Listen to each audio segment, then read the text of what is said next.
Greetings, my name is Meticulous, here for a showcase of my LEGO Nemesis model from Resident Evil 3. Well, this has to be the most complex LEGO model I have built so far, particularly because I said, forget stability, let's go all for the look, resulting in something so fragile that it will fall apart if you look at it wrong. This is definitely a display piece in every sense of the phrase, but that allowed me to get a lot of pieces in just the right places. I was actually going to make it bigger, but this size is perfect. Amid the designing process, the biggest issue came from the lower portion of the coat. If I was going to build a Nemesis, he had to have some degree of leg movement, and that's not easy to do with plastic. The final design I think looks and functions very well, but more on that later.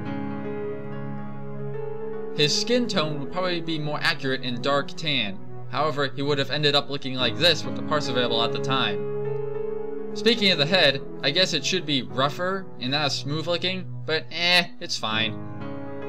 Now the eye is an interesting point. Though it curves around the side of the head, I prefer using the cow horn piece, as it gives him much more personality than just using a 1x1 round plate. Moving to the arms, you'd think I had a hard time making his right shoulder, but nope, the simple left arm took more work figuring out, just getting the consistent look from the torso to the arm. Part of the problem was exactly how to mount the arm. In the end, he still has as much movement as you could want in something like this. Lower arms weren't much of a problem, thanks to the Hero Factory armor pieces. But while looking at pictures of the real Nemesis as I wrote this, I see the mutated arm should probably have more buckles around it, and now this is going to bug me. But I'm not really sure how you'd even pull that off. And wrapping it up nicely, the free bar holders with clips add some nice meaty fingers. The interior of the torso has own challenges, mostly mounting the coat. Pretty as a picture, isn't it? Then there came the lower portion of the coat, which intertwines with the sides. Like I said earlier, this part was a challenge, because I integrated extra pieces of the coat so when he walks, they unfold into place, giving the impression that it's still all together. In retrospect, I guess the midsection wasn't as necessary. I don't know, you can decide. Now, behold the scrawniest looking set of chicken legs you'll ever see. All those extra flaps of coat on the inside don't leave much room, but that's okay, you won't be seeing this anyway. And finally, like the lower arms, the lower legs were a cinch to make, and I really like how the feet are mounted. Now if you want to know how long it took to build, I started designing it in early April of last year.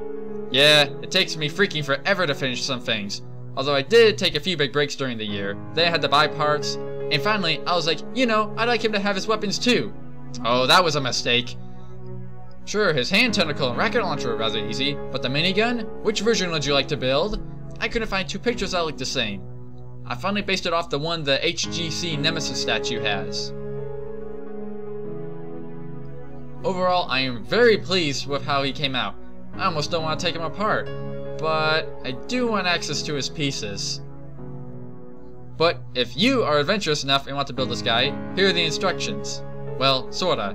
Because of the complexity of the build, this time I put them on Brickshelf.com.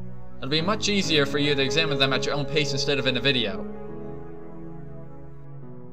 A future project I think would be cool would be to reconfigure the Nemesis into the Type 2 version, or just a regular Tyrant T103.